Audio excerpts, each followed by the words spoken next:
दिल मेरे हुक्मों को माने। और 5वीं आयत में लिखा है, सारे दिल से खुदावन पर तवक्कल कर। पहला पॉइंट, ये जिम्मेदारी है, ड्यूटी है हर बाप की कि बाप ने अपनी औलाद को तालीम देते हुए ये सिखाना है, सारे दिल से खुदावन पर तवक्कल कर, और ये जिंदगी भर उसके साथ रहे। सारा दिल, बाइबल में लिखा है दिल सबसे ज्यादा, और क्या है, यहीं से काम शुरू होता है। इस वर्ष का मतलब यह है कि हर रोज अपने बच्चे के दिल में खुदा को डालता रहे। आमीन। फिक्रमंदी से, हमें उनकी खुराक की फिक्र है। एक बाप को अपने बच्चे की एजुकेशन की फिक्र है, एक बाप को अपने बच्चों की अच्छी ड्रेसिंग की फिक्र है, अच्छे मोबाइल की फिक्र है। लेकिन हर बाप सुन ले, कितने बाप यहां बैठे हैं, हर बाप सुन ले कि आप और मैं जो बाप बन गए हैं और बड़े खुश हैं, शादमान हैं, हमारी आज सबसे बड़ी जिम्मेदारी यह है कि हम अपनी औलाद को खुदा दे दें। और वो कैसे देंगे? जब हमारे पास खुद हमारा खुदा, बात समझ आ रही है?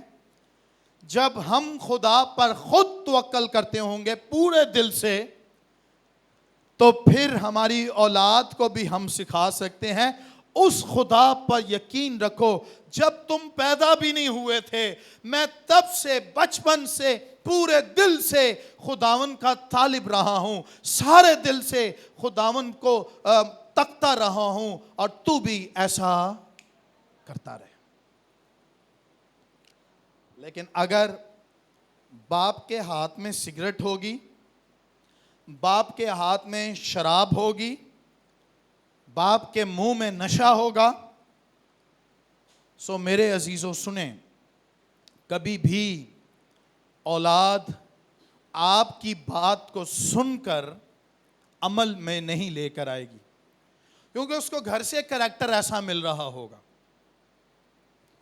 सो पहली बात, बाप को सारे दिल से खुद खुदावन पर तवक्कल करना पड़ेगा, और फिर औलाद भी तवक्कल करेगी खुदावन पर सारे दिल से। ये दिल में बदी बसी होती है, और दिल जो है ये इंसान को मजबूर कर देता है कि तू बदी कर। क्या बाइबल में लिखा है? ख्वाहिश हमला होती है और गुनाह को, और गुनाह जब बढ़ चुका तो क्या पैदा करता है? मौत पैदा करता है। और मैं ये समझता हूं कोई बाप यहां नहीं चाहता कि मेरी औलाद मौत की तरफ चली जाए। यहां कोई मां चाहती है? कोई चाहता है? जवाब दें, मेरे साथ रहिएगा। उसके लिए आपको मेहनत करनी पड़ेगी, जिस तरह दूसरी चीजों के लिए मेहनत है। सुबह निकलते हैं, रात को आते हैं, सिर्फ इस बात के लिए औलाद भूखी ना रह जाए। लेकिन एक चीज के लिए वो भूखी है, और अब तक हम उनकी नीड्स, हम उनकी ये भूख को दूर नहीं कर सके, जिसके बारे में यीशु ने कहा था, हमारे रोज की रोटी। और वो क्या है? खुदा का औलाद को कलाम दे दें, ये रोज की रोटी है। अरे कैसे वो नहीं मानेंगे? क्या तूने अपने बेटे के लिए, बेटी के लिए रोजे रखे हैं? तूने मेहनत की है? और देखें जरा, जब आप और मैं पूरे दिल से खुदावंद के तालिब होंगे, ऑटोमेटिकली ये बरकतें हमारी औलाद के अंदर चली जाएंगी। हम आगे सीखेंगे, मैं ज़्यादा इस पर बात नहीं करूंगा। फिर लिखा है 7वीं आयत में, तू अपनी ही निगाह में दानिशमंद ना बन। तू अपनी ही निगाह में दानिशमंद ना बन। यह भी एक नसीहत है।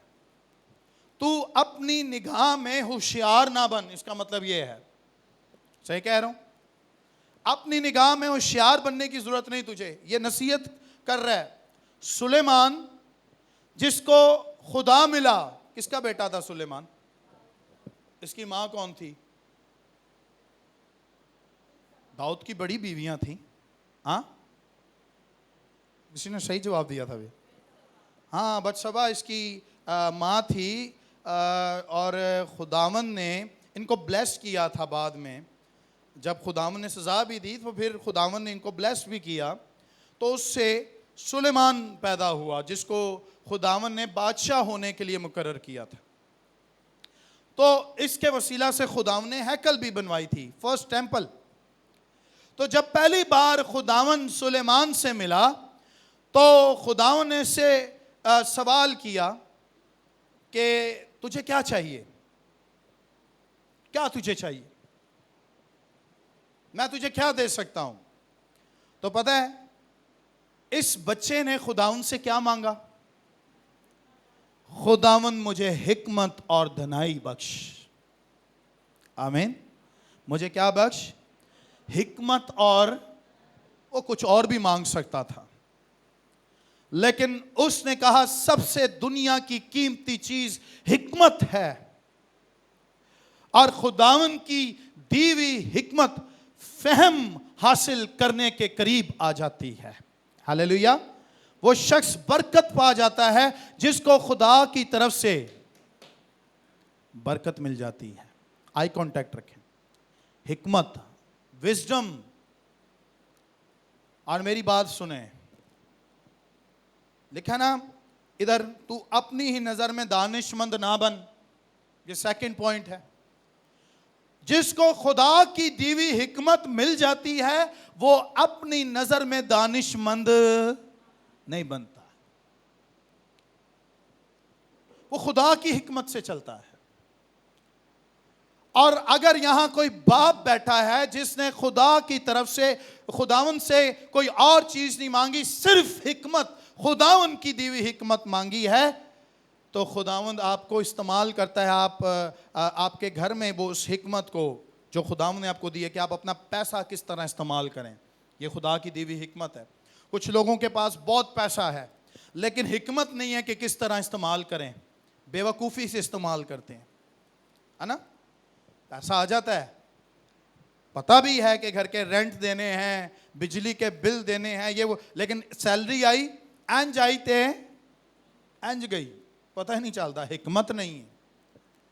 हमें पैसे को ऑर्गेनाइज करना नहीं आता, हिकमत से खाली। और जो बाप या जो मां खुदावन की दी हुई हिकमत से भरे हुए औलाद की परवरिश करते हैं, उनकी औलाद भी खुदावन की हिकमत से भरी हुई होती है, और वो अपनी नज़र में दानिशमंद नहीं बनते बल्कि वो खुदा की दी हुई हिकमत को हर रोज़ इस्तेमाल करते हैं। बात समझ आ रही है आपको? ठीक है। और जो अपनी नज़र में दानिशमंद बनते हैं कि भाई ਤੁਹਾਨੂੰ ਸਾਨੂੰ मशवरा देने की जरूरत नहीं है, तुसी खुदा दे खादम हो, साढ़े घर दे मसलियां च बोलन की जरूरत नहीं है ਤੁਹਾਨੂੰ, सानू पता है कि सानू की करना है। वो लोग जो खुदावन की हिकमत को इस्तेमाल नहीं करते, उनके घर डिस्टर्ब रहते हैं, उनकी फैमिलीज डिस्टर्ब रहती हैं, वो परेशान रहते हैं औलाद से, अपने आप से, अपने बिजनेस से, अपने कारोबार से, अपने फैसलों से परेशान। क्यों?